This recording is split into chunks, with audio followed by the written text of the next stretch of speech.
consumption.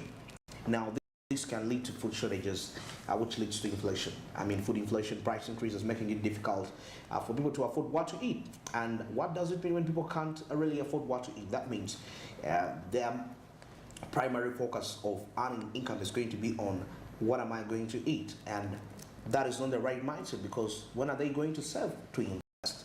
You know, their marginal propensity to save is actually affected in some sort of way. So you can see how all this is really coming in back.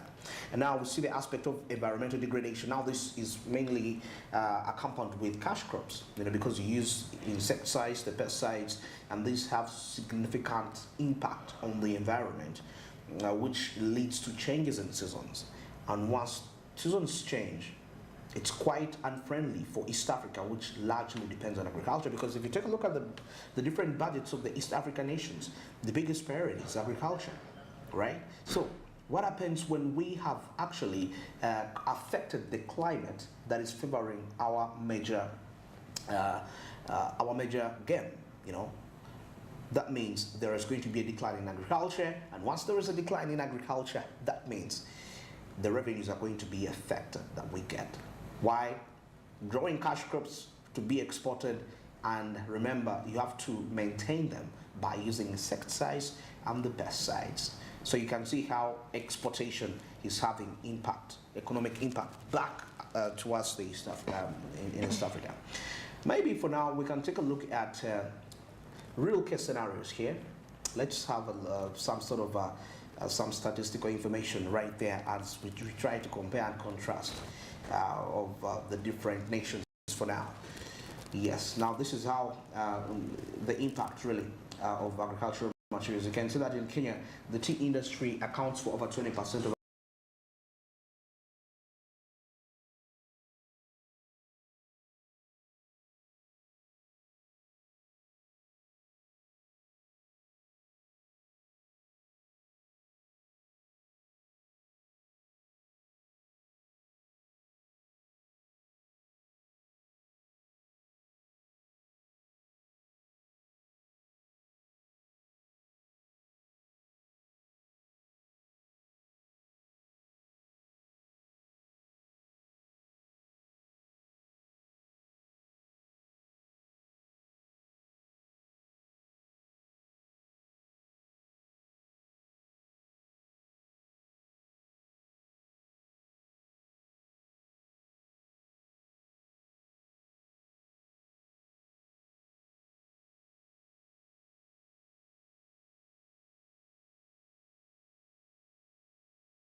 some of these other challenges that we face, like corruption.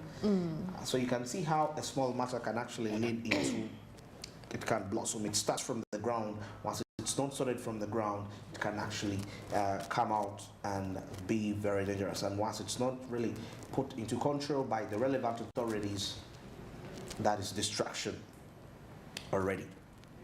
So, you know, I was there thinking, and I'm like, you know, you've talked about cash crops, and we've been talking about cash crops.